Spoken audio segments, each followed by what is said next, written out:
안녕하세요. 증시학도의 TV 시청자 여러분, 투자자 여러분, 도기말 여러분 반갑습니다. 자, 제가 아주 좋아하고 저의 또 멘토이시기도 한 박성진 이원투자자문 대표님을 모시고 도기 책방 딥 인사이드 시간이 오랜만에 돌아왔습니다. 우리 박성진 대표님 모시겠습니다. 어서 오십시오. 네, 반갑습니다. 네, 안녕하세요.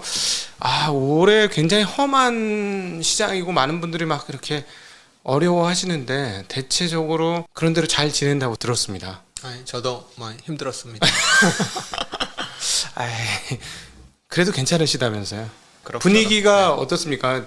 제가 가끔씩 얘기하는데 분위기가 20년 만에 오는 분위기가 아니냐 이런 생각을 많이 했는데 지수는 뭐 2,000원 포인트대 중반이긴 하지만 몇몇 주식들은 주가가 너무 많이 빠져가지고 2002년부터 2006년도 사이에 그 가치 투자를 했던 그때를 회상시키는 분위기가 좀 있는데 네. 어떻게 보세요? 저는 이제 좀 약간 낙관론자라서요. 네. 이제 장은 결국 좋아질 것이다라고 생각을 하고 있고요. 네. 물론 뭐 작년에 비해서 주가가 굉장히 많이 빠진 기업들이 많긴 하지만 일부 기업들 같은 경우는 이제 원체 많이 작년에 과거에 올라서 네. 오히려 이제 가격이 정상화된 측면에 있는 그런 그렇죠. 기업들도 있는 것 같고요. 그리고 또 다른 기업들 같은 경우는 정말 굉장히 많이 싸져가지고 네. 지금 가격이면 거의 뭐 손해 보기는 힘든 뭐 그런 가격 수준대로 내려와 있는 기업들도 있는 것 같아서 네. 좀 시장이 혼재돼 있는 것 같은데요. 근데 이제 뭐 잘 고르면 하여튼 굉장히 좀 큰 수익을 줄 수 있는 기업들이 꽤 많이 생겼다. 뭐 이 네. 정도로 저는 느끼고 있습니다. 그러니까 금리가 과거보다 많이 올라가는 상황이고 금리가 올라간 상황에서 꽤 오랫동안 유지될 걸로 느낌이 오는 상황이라서 옛날처럼 그냥 미래 엄청 좋아 지금 돈 못 벌어도 앞으로 성장 엄청 할 거야 그게 고고했던 분위기가 순식간에 바뀌어 버렸어요. 네. 그렇죠. 네. 그러면서 이익 대비 주가가 뭐 5배 언더야 뭐 1년 이익 대비 네. 뭐 이런 네. 것들이 속출하고 있죠. 네. 같이 덩달아 빠지면서 이런 주식에 대해서는 되게 긍정적인데 특별히 업종이나 이런 것들 특별히 따로 보시는 것들이 있나요? 저는 뭐 바텀업 뭐 투자자라서 네. 특별하게 어떤 섹터나 업종에 집중하지는 않고 그냥 하나하나 기업들 살펴보면서 싼 기업들을 찾는 편인데요. 네. 하여튼 이제 과거에 성장주라고 했던 뭐 그런 분야보다는 네. 하여튼 이제 과거 성장주들이 각광받을 때 좀 버려져 있었던 네. 이제 그런 분야에서 싼 기업들이 굉장히 많다고 생각이 됩니다. 저는 진짜 오랜만에 이런 장이 또 오는구나 하고 신기하거든요. 솔직히 박 대표님은 어떠세요? 어느 정도 이익 대비 뭐 싼 건 항상 있어 왔지만 2021년, 22년을 거치면서 이 가격에까지 오는구나 하는 것들이 좀 생기더라고요. 네, 뭐 그런 기업들도 어떠세요? 띕니다. 네. 그렇죠. 네. 정말 오랜만에 이 가격까지 올 수 있을까? 네. 뭐 대표적인 게 뭐 건설, 철강 이런 거 네. 뭐 우리가 뭐 직접 하든지 안 하든지 뭐 이런 업종은 속출하고 있잖아요. 5배 미만 회사들이. 네. 건설 같은 경우도 이제 올 초에 이제 정권 바뀔 거를 기대하면서 굉장히 많이 1, 2, 3월에 좋았다가 네. 최근에는 뭐 오르기 직전보다도 훨씬 더 많이 빠진 네. 상태로 주가들이 빠진 상태인데 뭐 하여튼 이제 건설 업황이 앞으로 어떻게 될지는 잘 모르겠지만 네. 대형 건설사 같은 경우는 국내 주택에만 목을 메고 있는 게 아니라 네. 해외 건설도 있고 그렇죠. 해외 플랜트 뭐 이런 것들도 있어서 네. 근데 지금 상황은 너무 비관적인 전망만 반영한 거 아닌가 이런 생각이 들긴 합니다. 그렇죠. 모두에서 말씀하신 대로 주식 투자에서 사실은 좋은 결과를 얻으려면 약간 좀 긍정적이어야 하잖아요. 왜 긍정적이어야 하는지 우리 투자자분들한테 좀 설명을 해주시면 도움이 될 것 같습니다. 이제 저 같은 경우는 장기적으로는 낙관론자이긴 하지만 네. 단기적으로는 굉장히 좀 보수적이고 뭐 회의적인 시각을 갖고 있거든요. 네. 그래서 이제 결국 우리가 투자를 한다는 얘기는 지금처럼 이렇게 어려운 시기에 주식을 사야 되는데 네. 지금처럼 어려운 시기에 주식을 사려면 결국은 세계 경제가 자본주의가 결국은 망하지 않고 계속 성장할 것이다라는 믿음이 있어야 돼요.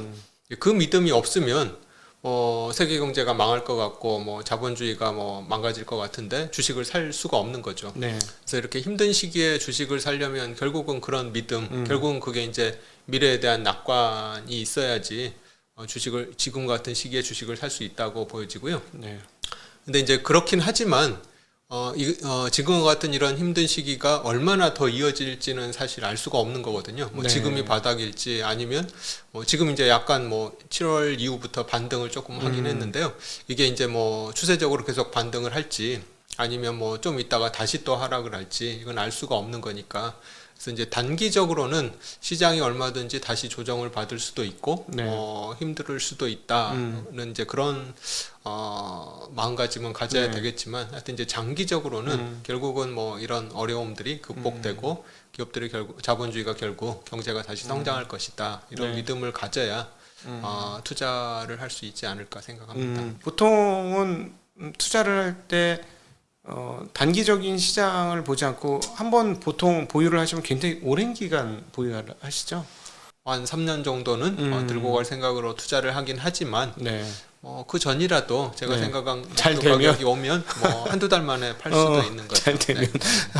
운이 되게 좋은 케이스죠. 네. 그러면 그럼에도 불구하고 이제 한국의 투자자들이 보통 굉장히 짧은 기간에 개인 투자자들이 굉장히 짧은 기간에 투자해서 좋은 결과를 얻고 싶어하고 그다음에 약간 이 책에서도 몇몇 사람들이 얘기를 하는데 그 ETF가 보편화되고 있잖아요.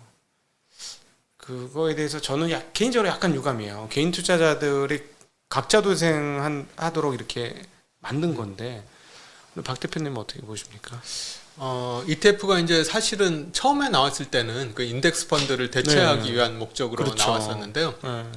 이제 그거는 이제 결국은 주식시장이 경제가 장기적으로 성장할 것이다라는 믿음을 가지고 네.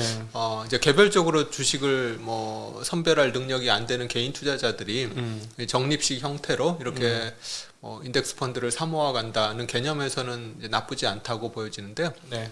근데 이제 국내 같은 경우는 뭐 그런 경우를 하더라도 삼성전자 비중이 워낙 커서 이제 그 삼성 ETF를 사는 게 결국 삼성전자 인덱스를 사는 게 삼성전자 사는 거랑 크게 다르진 않은 이제 네. 약간은 좀 그런 문제가 있긴 한데요. 그럼에도 불구하고 하여튼 인덱스 네. 투자는 그런 효과가 있긴 한데 최근에 나온 ETF들은 그런 게 아니라 이제 개별 뭐 테마라든지 예. 특정 섹터 중심의 ETF들이잖아요. 근데 이거는 정말 그 개별 주식 선별하는 거랑 사실은 별 차이가 없어서 그렇죠. 좀 저는 개인적으로는 약간 좀 우려가 드는 것 같습니다. 그리고 사실은 본 시장을 꼬리가 몸통을 흔드는 듯한 뭐 옛날엔 선물이 현물을 움직였다 해서 맥도독이라고 했는데 앞으로는 ETF가 현물을 움직이는 그런 일도 벌어질 확률이 상당히 높아서 네. 시장을 오히려 상당히 혼미하게 만들 가능성도 네. 네. 없지 않아 있다. 네. 오늘 여러분들과 함께할 책은 로널드 첸의 가치 투자자의 탄생이라는 책입니다. 네, 이 책이고요. 굉장히 재밌는 책이었어요. 왜냐하면 모르는 사람들이 굉장히 많이 나와요. 네. 저도 이 책을 통해서 네. 처음 접한 사람들이 굉장히 많아가지고 네. 한 반 이상은 제가 이 그러니까. 책에서 처음 본 그런 사람. 네, 그리고 아시아권에 있는 사람, 이런 사람도 있구나. 그러면서 나중에는 우리나라 분도 이름을 올리면 얼마나 좋을까. 저는 아시아권 분들을 이름을 읽으면서 이 정도 수익률이면 우리나라에도 꽤 네, 국내에도 뭐 쟁쟁한 가치 투자자분들이 많이 있죠. 계시죠. 네. 우리 한 5년, 10년 후에는 한국의 가치 투자자들이라는 이름으로 좀 이 국제적인 국제 버전으로 좀 나올 수 있으면 좋겠다. 그 중에 한 페이지를 우리 이현 투자자문의 박사님 대표가 채우면 어떨까 하는 생각을 가졌습니다. 감사합니다. 네, 이 책에 보면 다양한 구은이 있습니다. 서양에서 우리가 뭐 아주 유명한 몇 명이 있죠. 윌터 슬로스, 그다음에 하워드 막스 뭐 이런 사람들 아주 유명한 사람도 있고 전혀 생전 처음 보는 사람들 꽤 많이 있었는데 그래도 많이 공통점들도 있고 좀 독자적인 부분들도 있고 좀 그랬습니다. 네. 그래서 제가 오늘 이 책을 들고 나온 이유가 이제 많은 분들이 이제 투자를 하면서 좀 그 오해가 있으신 것 같아가지고 예. 이 책을 가지고 그 오해를 좀 풀어드리고 싶어가지고 제가 이 책을 들고 나왔는데요. 이제 많은 분들이 이제 그 최근 한 몇 년 동안 계속 줄기차게 얘기를 하는 게 한국에서는 가치 투자가 안 통한다. 장기 투자 안 된다. 네, 네. 네. 가치 투자는 미국에서 과거에 통했던 방식이다. 지금은 안 통한다. 이런 얘기들을 많이 하시는데 이 책을 보면 17명의 가치 투자자들이 나오는데 이분들이 굉장히 다양한 지역에 그렇죠. 있는 투자자들이거든요. 미국, 영국, 뭐 스페인, 네. 포르투갈, 뭐 홍콩, 싱가포르, 예. 이렇게 굉장히 다양한 지역에 계신 분들이고 또 그 월트 슐러스가 이제 가장 오래 네. 전에 이제 투자하셨던 분일 것 같은데 그분 같은 경우는 이제 벤자민 그레엄하고 같은 시기에 투자를 하셨던 분이고 네. 요 책이 나온 게 2021년에 나왔으니까 그 7, 80년이라는 기간 동안 이제 수많은 지역에서 네. 성공했던 투자자들이 나온 이제 그런 책이라서요. 네. 가치 투자가 미국에서 예전에만 통했던 게 절대 아니다. 네네.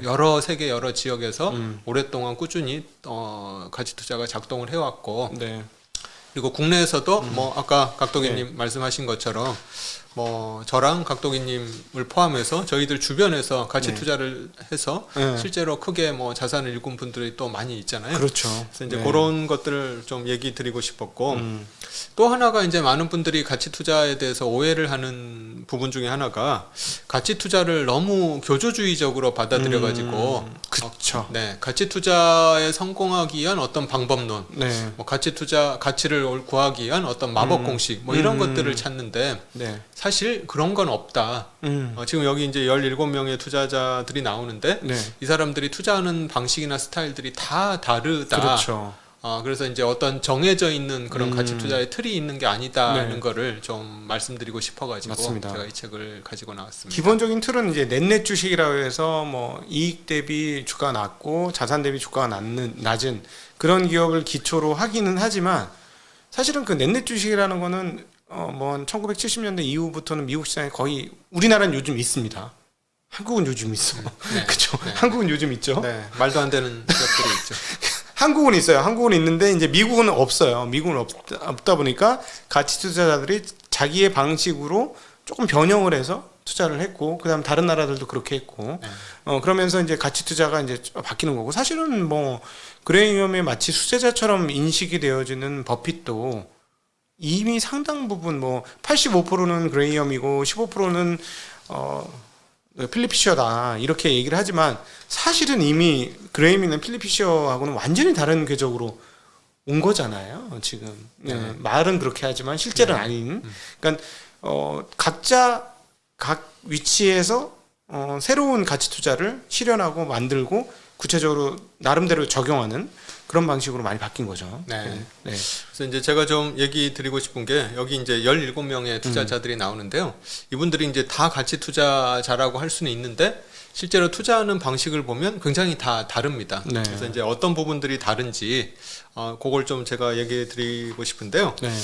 일단 이제 가치 투자를 하면서 가장 많이 논쟁이 되는 것 중에 하나가 좋은 기업을 사야 되는지 싼 기업을 사야 되는지 그쵸. 이게 이제 논쟁이 많이 되는데 사실 이제 이 논쟁이 발단이 되게 된 게 워런 버핏이 그 과거에 이제 벤자민 그레엄의 방식대로 투자를 하다가 이제 시즈 캔들을 시즈캔들부터. 인수하면서 네. 버핏이 무슨 얘기를 했냐면 페어 컴퍼니를 원더풀 프라이스에 사는 것보다는 원더풀 컴퍼니를 페어 프라이스에 사는 게 네. 훨씬 더 좋은 투자다. 예. 이렇게 이제 워렌 버핏이 얘기를 하면서부터 좋은 기업을 사야 되냐, 싼 싸게 기업을 사야 사야 되냐. 되냐. 이게 이제 논쟁이 계속돼 왔고 이제 많은 사람들 중에 뭐 이제 서로 의견이 좀 많이 다를 텐데요. 네.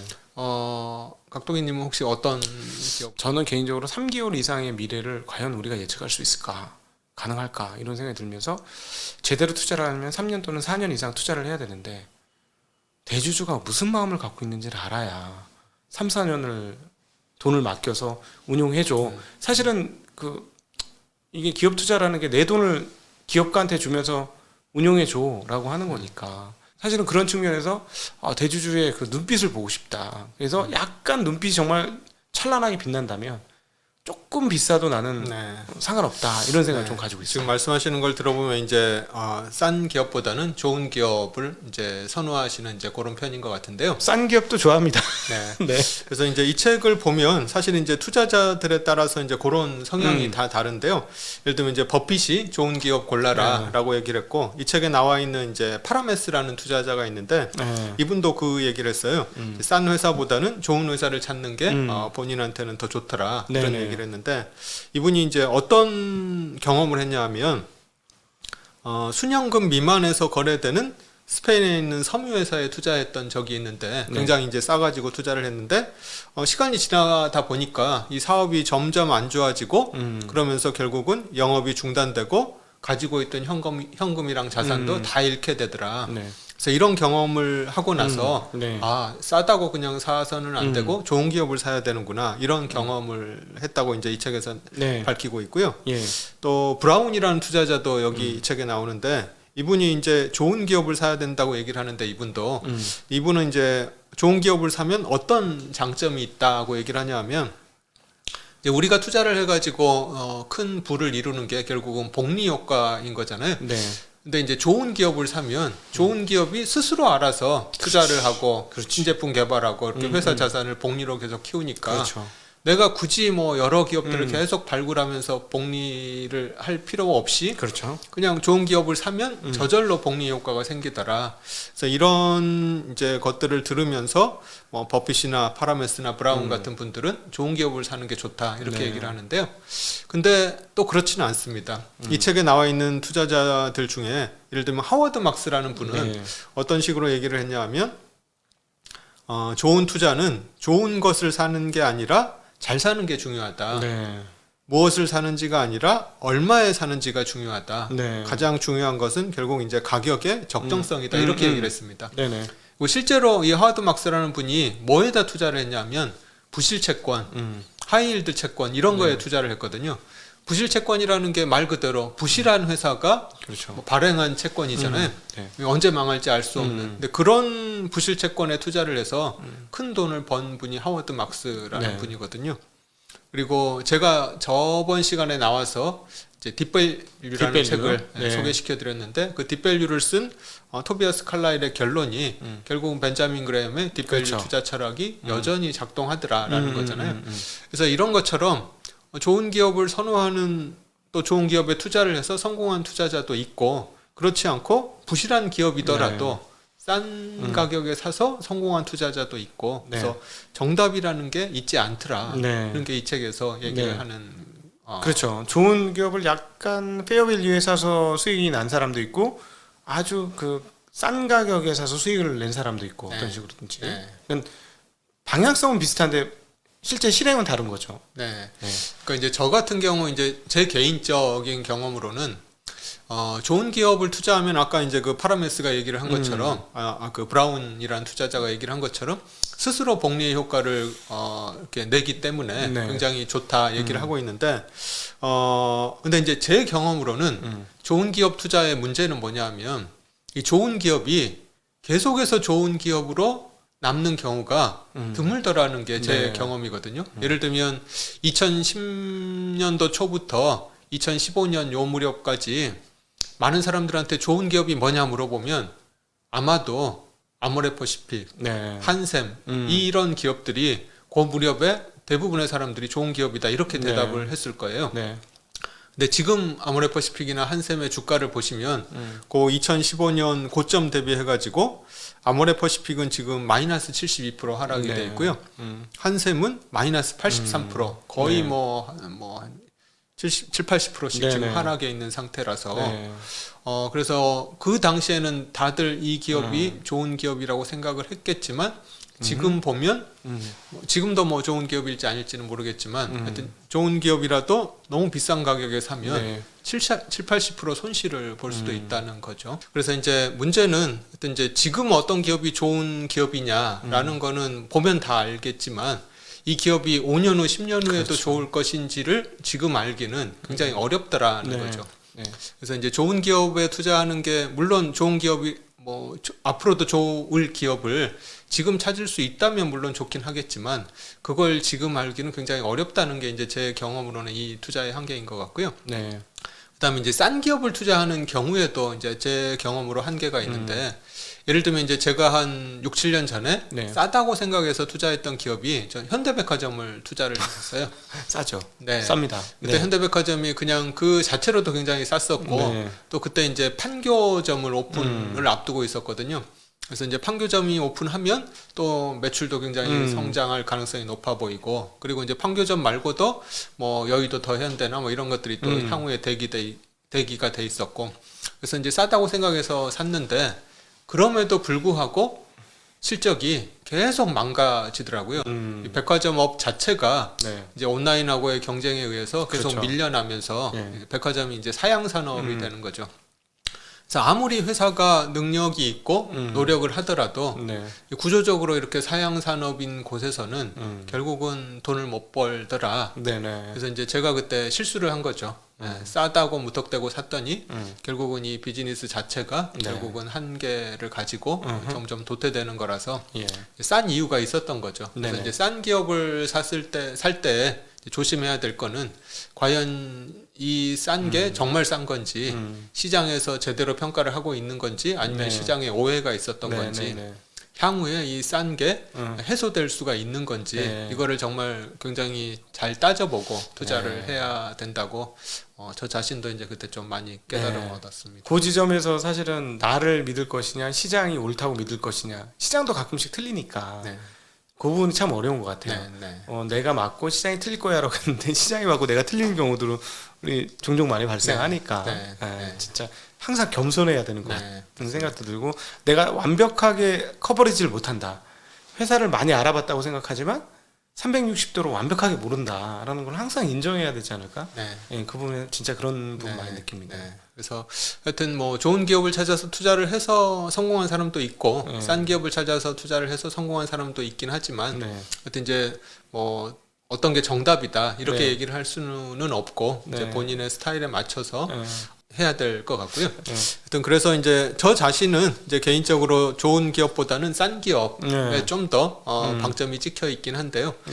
근데 그렇다고 하더라도 이 기업의 미래를 그냥 무시하고 단지 싸다고 투자를 해서는 안 된다고 생각을 하고 있고요. 이제 두 번째로 이제 제가 또 얘기 드리고 싶은 게 분산 투자가 좋으냐, 집중 투자가 좋으냐, 이것도 네. 이제 논쟁이 많이 되는 주제 그렇죠. 중에 하나인데요. 여기 나온 투자자들을 보면 또 이 투자자들마다 분산 투자하고 집중 투자 스타일이 좀 많이 다릅니다. 네. 요 분산 투자가 좋으냐, 집중 투자가 좋으냐, 이것도 버핏 때문에 이게 논쟁이 돼서 되는 주제인데요. 2008년 그 버크셔 주주총회 때 어떤 이제 그 주총 참가자가 버핏한테 질문을 한 게 있어요. 이제 소수 종목에 집중 투자하면 불안하지 않습니까?라고 버핏한테 질문을 했는데 버핏이 어떻게 대답을 했냐면 본인은 확신이 드는 종목이 발견이 되면 한 종목에다가 순자산의 75%까지도 투자를 한다. 네. 그리고 전혀 불안하지가 않다. 음. 그리고 이제 버핏이 이제 멍거하고 같이 그 주총을 진행을 하잖아요. 그래서 네. 멍거한테 75%가 과도한 집중 투자는 아니겠지? 뭐 당신은 어떻게 생각하냐 물어봤더니 멍거가 나는 100%도 투자를 한다. 네. 한 종목에 몰빵도 한다. 이렇게 대답을 하거든요. 음.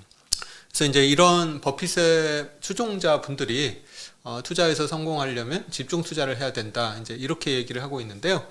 근데 이제 이것도 제가 볼 때는 정답이 있는 건 아니라고 생각을 하고요. 이 책에 나와 있는 분들 중에서도 스타일이 다 다릅니다. 예를 네. 들면 그 싱가포르에서 펀드 매니저를 하고 있는 탱 리엔이라는 분은 버핏이나 멍거처럼 투자 종목을 적게 가져간다고 얘기를 하고 있고요.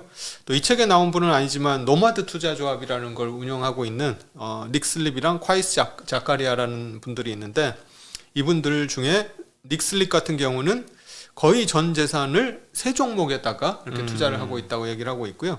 자카리아 같은 경우는 아마존이라는 한 종목에다가 70%를 투자하고 있다 이렇게 얘기를 하고 있거든요. 그래서 하여튼 투자자들마다 뭐 이렇게 집중 투자하는 분도 있는데 또 보면은 꼭 집중 투자하는 사람만 있는 게 아니라 월터 슐러스라는 분은 네. 굉장히 많은 종목에 분산 투자를 하고 그렇죠. 있는데요. 네. 이분은 항상 50종목에서 100종목에다가 분산 투자를 하고 있다고 이렇게 얘기를 하고 있습니다. 이렇게 하는 이유가 만약 그렇지 않은 경우에는 내가 투자한 어떤 종목이 나를 배반했을 때 네. 너무 스트레스를 받아서 네. 내가 그걸 견딜 수가 없더라. 그래서 이제 이렇게 분산 투자한다고 얘기를 하고 있고요. 그리고 이제 뭐 윌리엄 브라운이나 에베이아르 이런 분들도 분산 투자한다고 얘기를 하고 있는데 네. 여기 굉장히 재밌는 얘기가 나오는데 이제 윌리엄 브라운이 이런 얘기를 해요. 제일 좋은 10개 종목에다 집중하지 않고 왜 25종목, 30종목에다 분산하냐 네. 이렇게 물어보면 어떤 게 제일 좋은 10종목인지를 알 수가 없기 때문에 그렇지. 예, 분산을 한다고 얘기를 하고 있거든요. 네. 에베이아르도 이제 비슷한 얘기를 하는데 최고의 아이디어에다가 왜 집중하지 않고 그렇게 20종목, 30종목에다 분산을 하냐라고 물어보니까 에베이아르가 어떤 게 최고의 종목인지 알 수가 없기 때문에 그렇다고 얘기를 하거든요. 네. 그래서 이제 우리가 이렇게 분산을 하는 이유는 사실은 뭐 최고로 좋은 종목을 우리가 사전에 알 수 있으면 당연히 네. 그 종목에 집중을 하는 게 맞겠지만 미래라는 게 어떻게 될지 우리가 알 수가 없는 거잖아요. 네. 그래서 이제 그래서 분산을 하게 되고 또 이제 분산을 하게 됨으로써 마음의 평화를 얻을 수가 있고 네. 이제 그렇게 되는 거죠. 박 대표는 어떠세요? 저는 개인적으로 제 솔직한 얘기를 하면 제가 애정했던 주식은 잘 안 돼요. 네. 저는 그래서 분산하거든요. 네. 제가 애정했던 종목은 잘 안 되고 이거 좋은 거야. 이렇게 그냥 뭐랄까 그래 그냥 좋은 거야 했던 걸 그냥 포트폴리오 분할 차원에서 분할했던 것 중에 히트치는 스타가 나오는 경우가 꽤 많고 야 이거 진짜 좋아했던 거는 의외로 오히려 비중이 좀 떨어지는 것 같아요. 네. 스타가 되는 비중이 좀 떨어지는 것 같아요. 네. 그래서 그 일을 여러 번 당하다 보니까 비중을 거의 균등 배분하거나 아니면 잘게 쪼개는 일들이 정말 많아졌거든요. 네. 최근에도 그랬어요. 최근에도 가장 비중이 높은 놈이 가장 저를 배신했고, 이거는 좀 많이 사고 싶은데, 그냥 모르지, 뭐 좀 그래서 조금 덜 사면 너무 헐헐 잘 날라가. 나비가 날라가듯이. 어떠십니까? 저도 비슷한 것 같습니다. 네. 제가 이제 물론 네. 비중을 실어가지고 크게 성공한 경우도 물론 있긴 하지만 네. 뭐 열에 한 7, 뭐 정도는 제가 생각했던 거하고 다르게 일이 진행되는 경우가 많더라고요. 네. 저는 정말 이거는 뭐 틀릴 가능성이 없고 뭐 최소한 뭐 2-3배 가능성이 있다 생각을 했는데 네. 지지부진한 경우도 네. 많이 있었고 네. 또 전혀 기대하지 않았던 뭐 나쁘진 않지만 네. 뭐 이게 언제 오를까 생각했는데 그런 네. 것들이 정말 생각했던 것보다 훨씬 더 많이 오른 경우도 많이 있고요. 네. 그래서 이제 저 자신도 사실은 집중하기보다는 네. 분산을 하는 편입니다. 네, 그리고 제가 사실 이 책 읽으면 되게 뭐라 그럴까 인상적이었던 부분은 가치 투자자들 중에 장수자들이 꽤 많더라고요. 네. 100세 이상 살거나 아니면 90세 이상 살거나 뭐 이미 뭐 버핏이나 멍거도 이미 그렇습니다만 그러니까 저는 개인 투자자들한테는 좀 자신 있게 이 투자법을 권해도 된다라고 느꼈던 게 발 뻗고 편히 자는 사람들이 꽤 많은 것 같아요. 그죠? 트레이딩을 하거나 이러면은 시장이 어떻게 되지? 내일 금리는 어떻게 되지? CPI는 어떻게 되지? 고용은 어떻게 되지? 하면서 항상 불안 초조 이런 게 있는데 가치 투자자들은 사실 그런 측면에서 좀 마음이 편하고 좀 자유로운 게 있지 않나 그런 생각이 들더라고요. 네. 네. 그리고 이제 많은 분들이 이제 분산 투자를 하지 않고 집중 투자를 하는 이유 중에 하나가 네. 집중 투자를 해야 음. 수익률이 더 잘 나올 거다. 분산 투자를 하면 수익률이 떨어질 거다. 네네. 이제 이렇게 생각을 하기 때문에 그렇죠. 돈을 많이 벌려면 집중 투자를 해야 된다. 이렇게 생각하는 경우가 있을 텐데 네. 실제로 그렇지 않습니다. 네. 예, 물론 집중해서 잘 되면 큰 수익이 물론 나긴 하겠지만 예를 들면 집중 투자의 대명사라고 할 수 있는 분이 찰리 먼거거든요. 네. 이분 아까 얘기 드렸듯이 한 종목에 나는 몰빵하기도 한다라고 했으니까 그리고 분산 투자의 대명사라고 할 수 있는 부분이 월터 슐러스 같은 네. 분이거든요. 이분은 항상 50종목에서 100종목에 분산을 하기 때문에 네. 근데 누구 수익률이 더 좋았냐 하면 이제 과거에 찰리 먼거가 운영했던 펀드 그리고 월터 슐러스가 운영했던 펀드의 수익률을 비교를 해보면 월터 슐러스가 28년 동안 투자를 했는데 그 평균 수익률 28년 평균 수익률이 21.3%가 나왔거든요. 대단합니다. 네. 진짜 대단합니다. 그리고 찰리 먼거가 그 펀드를 14년을 운용했는데 그 14년 평균 수익률이 19.8%가 나왔어요. 네. 이제 비슷하긴 하지만 예. 월터 슐러스가 더 좋았던 거죠. 네. 그리고 더 편하게 부담 없이 투자를 하고도 이런 결과를 얻었으니까 네.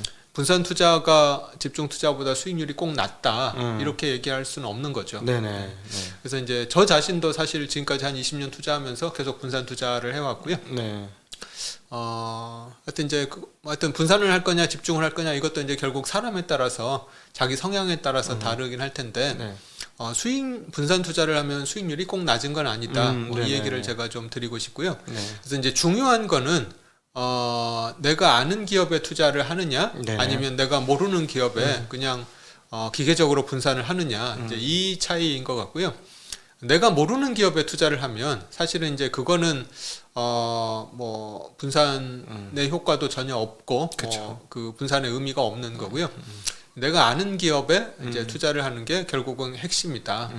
그리고 이제 많은 분들이 이제 분산을 너무 과도하게 하면 어떤 문제가 생기냐 하면 내가 이제 그 기업을 투자하고 나서 계속 팔로우하고 모니터링을 해야 되는데 일반인들이 예를 들면 뭐 한 20종목, 30종목을 투자를 하면 직장 생활도 해야 되고 뭐 가정도 돌봐야 되고 틈틈이 이제 시간을 내서 투자를 해야 되는데 30종목을 과연 이게 트래킹하고 모니터링할 수 있을까 생각하면 좀 부정적이거든요. 그렇죠. 그래서 이제 그런 측면에서 보면 그런 한계 때문에 이 투자 종목 수를 좀 좁히는 게 맞다 이렇게 얘기를 드릴 수 있는 것 같은데요. 하여튼 이제 그냥 분산은 무조건 집중보다 수익률이 떨어진다는 아니라는 걸 좀 말씀드리고 싶습니다. 네네. 맞습니다. 집중 투자했다 혹시 만에 하나 진짜 1000분의 1로 잘못되면 네.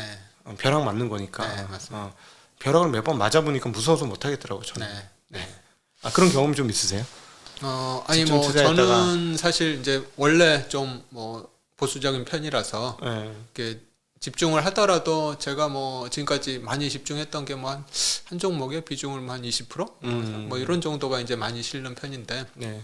아까도 얘기 드렸듯이 이제 그게 잘 되면 좋긴 하지만 그런 경우가 뭐 안 되는 경우도 있어서 하여튼 이제 그런 경험들을 하고 나서 보니까 집중보다는 분산이 훨씬 더 마음도 편하고 좋더라. 네. 여러분은 지금 이현 투자자문의 박성린 대표와 함께 도기 책방 딥 인사이드 가치 투자자의 탄생을 함께하고 계십니다.